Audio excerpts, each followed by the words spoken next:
मेरा नाम रोशन कुमार है और मेरा चयन 67वीं बीपीएससी में रैंक 18 के साथ डिप्टी एसपी के तौर पे हुआ है और अभी मैं करेंटली प्रोबेशन पीरियड में हूँ, अंडर ट्रेनी हूँ मैं अभी। इससे पहले मेरा चयन यूपीएससी सीएपीएफ 2021 परीक्षा से सीआरपीएफ में असिस्टेंट कमांडेंट के तौर पे हुआ था, जिसमें मुझे रैंक 85 प्राप्त हुई थी। तो चलिए अब आते हैं सवाल पे कि किसी भी प्रतियोगी परीक्षाएं जो होती है उसकी तैयारी करें कैसे। अब मेरा अनुभव बीपीएससी और यूपीएससी सीएपीएफ एसी का रहा है, तो अभी मैं उन्हीं पे स्टिक करूंगा और स्पेसिफिकली मैं बीपीएससी के बारे में बात करना चाहूंगा। तो सबसे पहले आपको डिसाइड करना है कि आप बनना क्या चाहते हैं और बनना क्यों चाहते हैं। आप डीएसपी बनना चाहते हैं, एसडीएम बनना चाहते हैं, बीडीओ बनना चाहते हैं, सीओ बनना चाहते हैं, एमईओ बनना चाहते हैं। तो आप ये बनना चाहते हैं, क्या बनना चाहते हैं और इसके बाद आप क्यों बनना चाहते हैं। आपको सिर्फ एक जॉब चाहिए या आपका पैशन है, आपको यूनिफॉर्म देख के अट्रैक्शन फील होता है, आप बचपन से ही पैशनेट रहे हैं, तो आपका क्यों स्ट्रांग होना चाहिए। और अगर आपका क्यों स्ट्रांग है, आप क्यों बनना चाहते हैं, तो जो प्रिपरेशन के दौरान जो बुरा वक्त आता है, जो स्ट्रगल आता है, उसमें आप सेल कर जाएंगे। और ये मान के चलना है कि हर व्यक्ति को प्रिपरेशन के दौरान ये टफ फेज आता है और उसको सेल करने के लिए आपको क्यों बनना है, ये स्ट्रांग होना चाहिए। इसके बाद आप एलिजिबिलिटी चेक करेंगे। जिस भी प्रतियोगी परीक्षा में आप बैठ रहे हैं, यहाँ पर अगर आप डीएसपी बनना चाहते हैं या एसडीएम बनना चाहते हैं तो ये चेक करेंगे आप ग्रेजुएट हो चुके हैं, आप मेडिकली फिट हैं। अगर डीएसपी बनना चाहते हैं, आपकी मिनिमम एज हो चुकी है। ये सब तय करने के बाद अगर आप एलिजिबल हैं तो आपको देखना कि आप बनेंगे कैसे। तो इस केस में बीपीएससी परीक्षा के थ्रू बनेंगे और बीपीएससी परीक्षा जहां तक आपको जानकारी होगी कि ये 3 स्टेजेस में होता है, पीटी, मेंस और इंटरव्यू। तो आपको देख लेना है कि ये हम बनेंगे कैसे। तो 3 परीक्षाएं होगी हमें, पीटी, मेंस और इंटरव्यू। तो क्या पढ़कर बनेंगे, हमें क्या पढ़ना होगा, कौन सी किताबें पढ़नी होगी, क्या नॉलेज गेन करना होगा जिससे हम इन परीक्षाओं को पास करके सक्सेस प्राप्त करेंगे, वो कैसे पता चलेगा।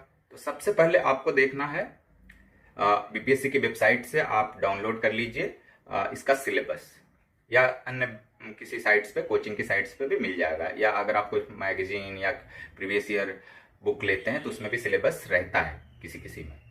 तो आप इसको डाउनलोड कर लीजिए और वहाँ देखिए कि सिलेबस है क्या। पीटी के लिए कौन कौन सी चीज़ें पूछी जाती है, मेंस के लिए क्या पूछा जाता है। इंटरव्यू का तो सिलेबस उसमें नहीं दे रखा, पर आप मॉक इंटरव्यू वगैरह अगर किसी का देखे होंगे तो आपको आइडिया लग जाएगा कि क्या दायरा रहता है। तो आप सिलेबस देखिए और कम से कम 10 साल का प्रीवियस ईयर पेपर डाउनलोड कर लीजिए इंटरनेट से। विभिन्न कोचिंग की वेबसाइट्स पे पढ़े होंगे, अन्यथा मार्केट में पड़ा होता है, मार्केट में किताबें मिल जाएगी, बहुत सारे पब्लिकेशंस हैं, उसको लेके आ जाइएगी, पीटी मेंस दोनों का। अब इनका रिग्रेस एनालिसिस कीजिए, प्रीवियस ईयर पेपर का रिग्रेस एनालिसिस कीजिए और समझने का प्रयास कीजिए कि सवाल क्या पूछा जाता है, किस सब्जेक्ट में क्या पूछा जाता है, किस स्तर का पूछा जाता है, और उसको सिलेबस से मैप करने का प्रयास कीजिए।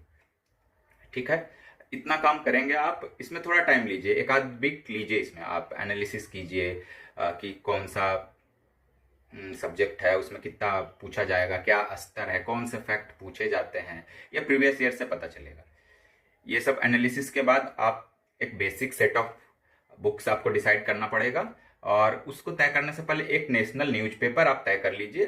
वो इंडियन एक्सप्रेस हो सकता है, हिंदू हो सकता है, या अगर आप हिंदी माध्यम से हैं तो दैनिक जागरण, हिंदुस्तान, अपनी कन्वीनियंस के हिसाब से एक अखबार आप तय कर लीजिए।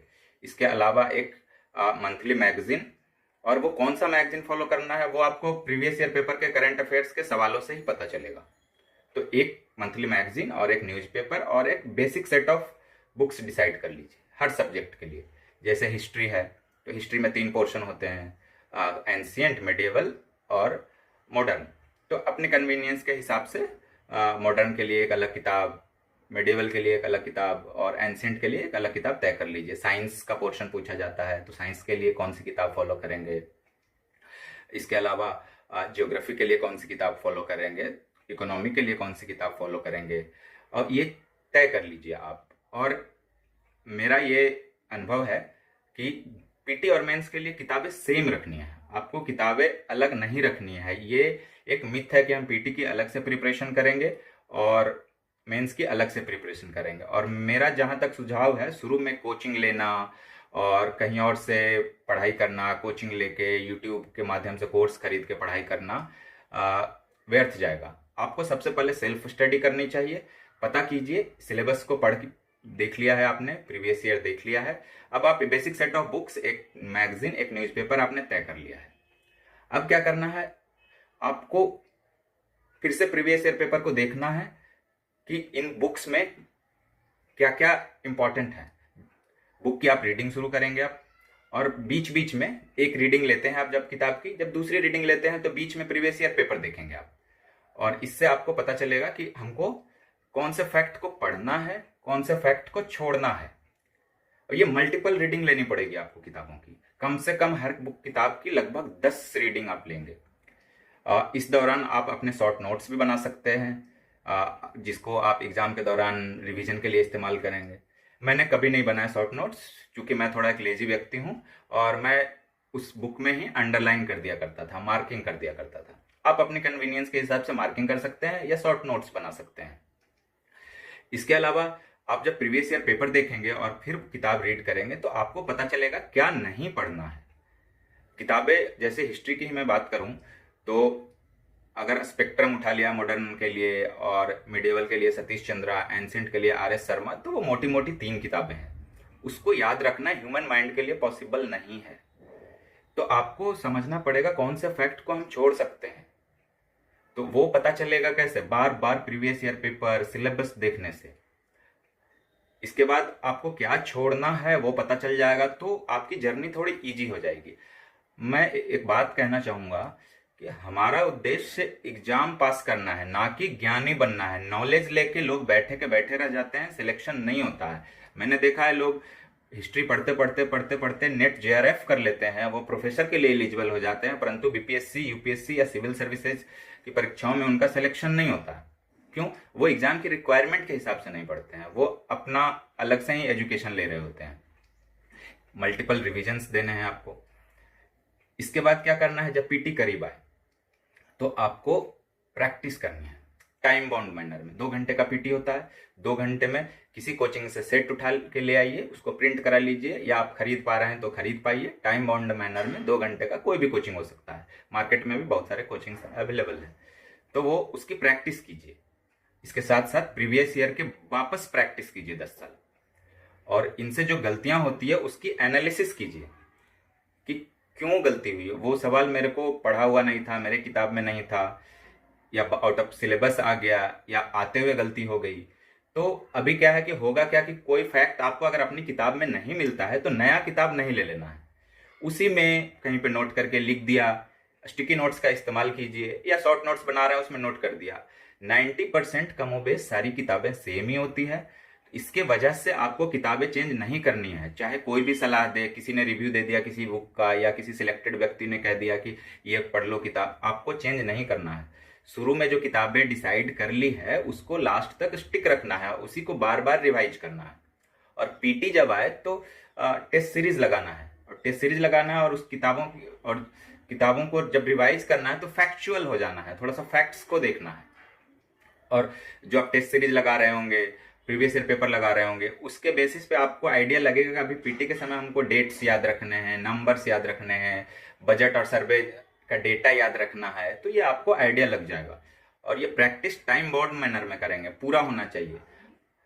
इसके अलावा जब पीटी आप दे देते हैं, आपको ऐसा लग रहा है कि पीटी हो जाएगा मेरा, आप जो एक्सपेक्टेड कट ऑफ रहता है उसके इर्द गिर्द पहुंच रहे हैं, तो आपको मेंस की तैयारी शुरू कर देनी चाहिए।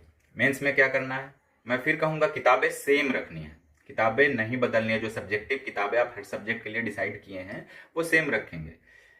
1-2 एडिशंस हो सकते हैं नई किताबों के लिए, जैसे करंट अफेयर सब्जेक्टिव पूछा जाता है बीपीएससी के पीटी में, तो आप कोई मैगजीन, जैसे यूपीएससी की कोचिंग के लिए जो मैगजीन्स हैं उस किसी का इस्तेमाल आप कर सकते हैं, और इसमें आप अपना नोट्स बना सकते हैं। बीपीएससी के मेंस के लिए मैंने भी कुछ नोट्स बनाए थे, चूंकि सब्जेक्ट बहुत सारे हो जाते हैं और कंटेंट ठीक ठाक लिखना होता है, तो हर टॉपिक पे कंटेंट होना चाहिए आपके पास, तो आप इसमें नोट्स बना सकते हैं। ये आपकी चॉइस पे निर्भर करता है। इसके अलावा क्या करना है, आपको डे 1 से आंसर राइटिंग शुरू करनी है। शुरू में 2 क्वेश्चन लिखिए, प्रीवियस ईयर उठा लीजिए और डेली 2 क्वेश्चन का प्रैक्टिस कीजिए। इवेंचुअली इसको 1 घंटा कीजिए। लास्ट के लगभग 2 महीने जब मेंस के बचते हैं तो हर हफ्ते कम से कम 3 घंटे के 2 टेस्ट आपको लिखने हैं, और लास्ट महीना में हर हफ्ते कम से कम 3 सेट, पेपर 1, पेपर 2 और एस्से, तीनों का तीनों लगाना है। तो आप जब जाएंगे परीक्षा हॉल में तो आपकी प्रैक्टिस इतनी हुई रहेगी कि आप वो पेपर पूरा कर पाएंगे। अभी का जो पैटर्न है बीपीएससी का, उसमें आप पेपर 1 और पेपर 2 में 55-56 पेजेस लिखने रहते हैं। तो आपको प्रैक्टिस से ही पूरा हो पाएगा, नहीं तो आपको प्रैक्टिस नहीं रहेगी तो आप कितना भी जानते रहिएगा वो सवाल छूट जाएंगे, और जैसे ही पेपर छूट जाता है आपका सिलेक्शन का चांसेस छूट जाता है। इसके अलावा अपने वीक पॉइंट, स्ट्रॉन्ग पॉइंट आप देख लेंगे। जो मैथमेटिकल बैकग्राउंड हैं या नहीं भी मैथमेटिकल बैकग्राउंड से हैं, वो स्टैटिस्टिक्स पे थोड़ा ध्यान देंगे। स्टैटिस्टिक्स 72 मार्क्स का आता है, तो उसको आपको 72 में 72 लाना है, किसी भी बैकग्राउंड से, इरिस्पेक्टिव ऑफ बैकग्राउंड। और हिस्ट्री है तो उसमें रिपीटेटिव चीज़ें पूछी जाती है, तो उसको आपको देखना है कि क्या मेरा स्ट्रॉन्ग पॉइंट है और किसमें हम स्कोर करेंगे, किसको थोड़ा जाने देंगे। इस तरीके से आपको एनालाइज करना है। किसी का एस्से राइटिंग एबिलिटी अच्छा है तो उसमें स्कोर करना है, पर प्रैक्टिस जरूरी है। अपने हिसाब से आप प्रैक्टिस करेंगे, कोचिंग से टेस्ट खरीद लिया, प्रीवियस ईयर पेपर लगाया, और ये मल्टीपल टेस्ट देंगे, रिवाइज करेंगे और सोर्स को सेम रखेंगे, और अखबारों से जो पढ़ा है आपने उसको कोट करेंगे। यहाँ पे अदर सोर्सेज से अपने आंसर्स को यूनिक बनाएंगे। इसके अलावा अब इंटरव्यू पे आते हैं, तीसरा स्टेज मेंस देने के बाद। इसमें क्या करेंगे, आप 2 न्यूज़पेपर पढ़ेंगे। अब आप एक नेशनल न्यूज़पेपर और एक लोकल न्यूज़पेपर पढ़ेंगे। आप हिंदी इंग्लिश अपने कन्वीनियंस के हिसाब से पढ़ सकते हैं। इसके अलावा आप वेरियस कोचिंग्स में मॉक देंगे, उनसे जो फीडबैक मिलता है उनको एसिमिलेट करेंगे, उनसे अपनी खामियों को दूर करने का प्रयास करेंगे। अपने एटिकेट पे काम करेंगे, अपने पहनावा पे काम करेंगे, अपने बैकग्राउंड के बारे में एक डायरी बना के नोट करेंगे, अपने बायोडाटा के बारे में जानकारी रखेंगे, और ये सब समझने का प्रयास करेंगे कि इंटरव्यू आपके नॉलेज का टेस्ट नहीं है, इंटरव्यू आपके पर्सनैलिटी का टेस्ट है। तो इन तीनों फेजेस में आप अगर इस तरीके से प्लानिंग करके, बार बार मल्टीपल रिवीजन करके, मॉक इंटरव्यू देकर कॉन्फिडेंट होकर अगर आप जाते हैं तो आपका सिलेक्शन निश्चित तौर पे डीएसपी और एसडीएम के पद पे हो जाएगा। ये मेरा वादा है। और अभी तक के लिए इतना ही रखते हैं। और चूंकि ये मेरा पहला वीडियो है तो अगर पसंद आए तो प्यार दीजिएगा, अन्यथा कुछ भूल हुई हो तो माफ़ कर दीजिएगा। All the very best.